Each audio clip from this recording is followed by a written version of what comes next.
অসম, মেঘালয়, পশ্চিমবঙ্গ, এই সমস্ত লাগোয়া একটি জায়গা বা জেলা রয়েছে, একটি অঞ্চল, তা হলো চট্টগ্রাম। এই চট্টগ্রামটা সমস্ত দিক থেকে খুব ইম্পর্টেন্ট। চট্টগ্রাম যদি ভারতে চলে আসে তাহলে ল্যান্ড লক বলে একটা শব্দ আছে, অর্থাৎ নর্থ ইস্টের এই মুহূর্তে, উত্তর পূর্ব ভারতের এই মুহূর্তে কোনো সমুদ্র পথ নেই। অসম বা ত্রিপুরায় কোনো জিনিস ভারতের এক প্রান্ত থেকে আরেক প্রান্তে কোনো জিনিস জাহাজ করে আনতে গেলে অনেক টাকা দিতে হয়, এবং অনেক টাকা দিতে হয় তার একটাই কারণ, অনেকটা ঘুরে আসতে হয়। চট্টগ্রাম যদি ভারতের অংশ হয়ে যায় তাহলে এই যে ডিস্টেন্স, সেই ডিস্টেন্সটা একদম মিটে যাবে।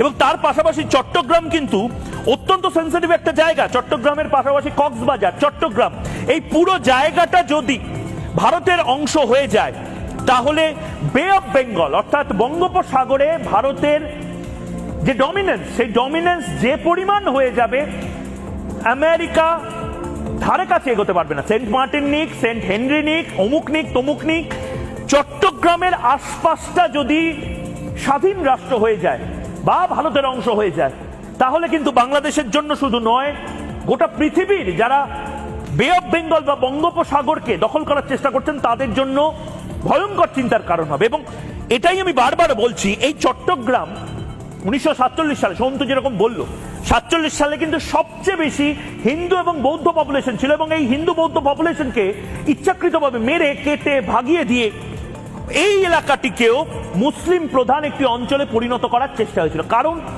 যে কোনো সময় এই চট্টগ্রাম যে আবার বিদ্রোহ ঘোষণা করবে, আমি প্লাজমাতে দেখানোর চেষ্টা করবো অপর প্লাজমা। এই চট্টগ্রাম বিখ্যাত কিসের জন্য? এই চট্টগ্রাম বিখ্যাত আপনারা নিজেরাও জানেন, মাস্টারদা সূর্য সেনের জন্য, প্রীতিলতা ওয়াদেদারের জন্য।